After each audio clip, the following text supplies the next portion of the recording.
So Wizards of the Coast just dropped a big bomb on us talking about the new play boosters, which are going to replace set and draft boosters, starting with the Murders at Markov Manor set in the first quarter of next year.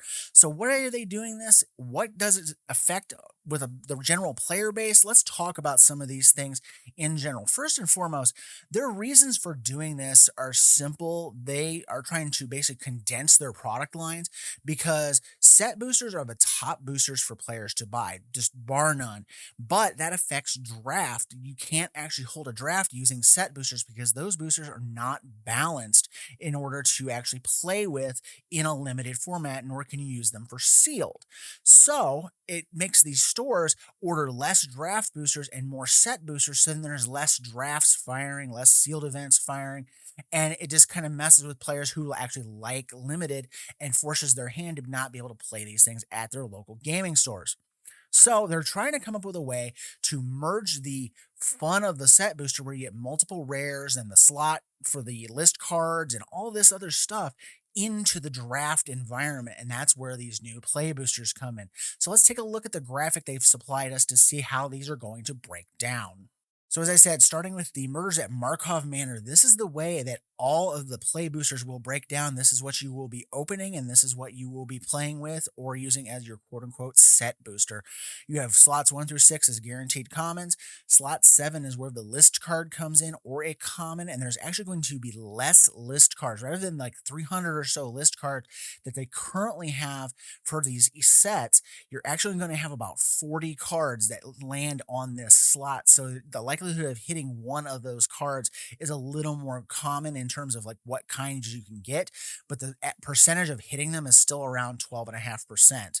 Slots 8 through 10 are your uncommon, so you still get your three uncommons just like you would in a draft booster. Slot 11 is your guaranteed rare or mythic, the one that you would be guaranteed no matter what. Slot 12 is basic lands, so everything comes with a basic. Slot 13 is a non-foil wild card, and this can be of any rarity. Slot 14 is a foil wild card, so it's a guaranteed foil, just like the set boosters, also of any rarity. And then slot 15 is the ad slash token and art cards. Now, the one thing that is a big change for some people, if you like those art cards, they are going to become more rare rather than being in every pack like they are with the set boosters. They're only going to be in about one of every three packs of these new play boosters. So in the grand scheme of things, you're going to see a wildly different limited format. If you're a sealed or a draft player, these packs can contain up to four rares in the packs. So your pods are actually going to have more rares in them than normal, and you're going to have a lot of just variance there. The thing that somebody brought up on Twitter that I thought was kind of interesting was how does this really affect the sealed environment, which is what we use for pre-releases? Because if somebody's like, oh, I open, 12 rares or whatever, and you open, just six, you didn't get any extra rares, that's going to really heavily tilt some of those decks in the sealed environments that get to be played.